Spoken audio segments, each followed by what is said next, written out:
Hi hello ನಮಸ್ಕಾರ. ನಮಸ್ಕಾರ ma'am. ನಿಮ್ಮ ಕೈಯಲ್ಲಿ ಒಂದು ಕವರ್, ಎಲ್ಲರಿಗೂ ಕೈಯಲ್ಲಿ ಕವರ್ ನೋಡ್ತಾ ಇದ್ದೀವಿ. ಇದು ಏನಕ್ಕೋಸ್ಕರ ನೀವು?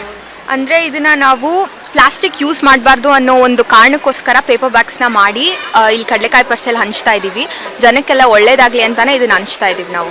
ನೀವು ಎಲ್ಲಿಂದ ಬಂದಿದ್ದೀರಾ? ನಾವು RV ಯೂನಿವರ್ಸಿಟಿ ಕಾಲೇಜಿಂದ ಬಂದಿರೋದು. ನಾವು ಕಡಲೆಕಾಯಿ ಹಾಕೋಕ್ಕೋಸ್ಕರ ಬ್ಯಾಗ್ ರೆಡಿ ಮಾಡಿರೋದು. ಇದನ್ನು ಮಾಡಬೇಕು ಅಂತ ನಿಮ್ಗೆ ಏಕೆ ಅನಿಸ್ತು? ಅಂದರೆ ಇವಾಗ ನಾವು ಇಲ್ಲೆಲ್ಲ ನೋಡ್ತಾ ಇದ್ದೀವಲ್ವ ಎಷ್ಟು ಪ್ಲಾಸ್ಟಿಕ್ ಯೂಸ್ ಆಗ್ತಾ ಇದೆ ಅಂತ ಅಂದ್ಬಿಟ್ಟು, ಸೊ ಅದನ್ನು ಕಡಿಮೆ ಮಾಡೋದಕ್ಕೆ ನಮ್ಮ ಕೈಲಿ ಎಷ್ಟಾಗುತ್ತೋ ಸಹಾಯ ಅದನ್ನು ಮಾಡ್ತಾ ಇದ್ದೀವಿ. ಅಂದರೆ ಇದನ್ನು ಬರೀ ಕಡಲೆಕಾಯಿ ಮಾರೋರಿಗೆ ಮಾತ್ರ ಅಂತಲೇ ಅಲ್ಲ, ನಾರ್ಮಲಾಗಿ ಪ್ಲಾಸ್ಟಿಕ್ ಯೂಸ್ ಮಾಡೋರು ಬಳಸ್ಬೋದು. ಇದನ್ನು ಆ ಒಂದು ಸಹಾಯ ಆಗಲಿ ಅಂತ ಅಂದ್ಬಿಟ್ಟು ಸ್ಟೂಡೆಂಟ್ಸ್ ಕಡೆಯಿಂದ ಅಂದ್ಬಿಟ್ಟು ಇದನ್ನು ಮಾಡ್ತಾ ಇದ್ದೀವಿ ನಾವು. ಬರೀ ನಮ್ಮ ಕಾಲೇಜ್ ಅಂತಲೇ ಅಲ್ಲ, ಬೇರೆ ಕಾಲೇಜಿಂದನೂ ಮಾಡ್ತಿದ್ದಾರೆ. ಆಮೇಲೆ ನಮ್ಮನ್ನು ಸಪೋರ್ಟ್ ಮಾಡೋಕ್ಕೆ ಇನ್ನೂ ನಮಗಿಂತ ಮೇಲೆ ದೊಡ್ಡವರು ನಿಂತ್ಕೊಂಡು ಹೆಲ್ಪ್ ಮಾಡ್ತಿದ್ದಾರೆ ನಮಗೆ ಇದನ್ನೆಲ್ಲ ಮಾಡೋದಕ್ಕೋಸ್ಕರ. ನೀವು ಫ್ರೀಯಾಗಿ ಕೊಡಬೇಕು ಅಂತಾನೆ, ದುಡ್ಡಿಂದ ಕೊಡಬೇಕು ಅಂತಾನೆ, ಹೇಗೆ? ಅಂದರೆ ಇದನ್ನು ನಾವು ಫ್ರೀಯಾಗೇ ಕೊಡ್ತಾ ಇದ್ದೀವಿ ಎಲ್ರಿಗೂ. ಏನು ಅವ್ರಿಗೆ ಹೆಲ್ಪ್ ಆಗಲಿ ಅಂತಲೇ ನಾವು ಫ್ರೀಯಾಗಿ ಕೊಡ್ತಾ ಇದ್ದೀವಿ. ಇದನ್ನು ಹಣ ಏನು ಇಸ್ಕೊತಾ ಇಲ್ಲ ಇದರಿಂದ.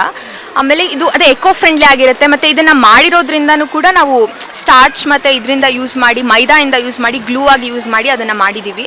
ಪೇಪರ್ ಕೂಡ ಎಕೋ ಫ್ರೆಂಡ್ಲಿ. ನಾವು ಯೂಸ್ ಮಾಡಿರೋಂಥ ಗ್ಲೂನು ಅಷ್ಟೇ, ಎಲ್ಲನೂ ಎಕೋ ಫ್ರೆಂಡ್ಲಿ ಆಗಿದೆ. ಜನಕ್ಕೆ ಒಳ್ಳೇದಾಗಲಿ, ಪ್ಲಾಸ್ಟಿಕ್ ಯೂಸ್ ಮಾಡ್ತಾ ಇರೋದು ಕಡಿಮೆ ಆಗಲಿ ಅನ್ನೋ ಒಂದು ಕಾರಣಕ್ಕೋಸ್ಕರ ಇದನ್ನು ಮಾಡ್ತಾ ಇದ್ದೀವಿ ನಾವು. ಒಳ್ಳೆ ವಿಚಾರ ಇದು.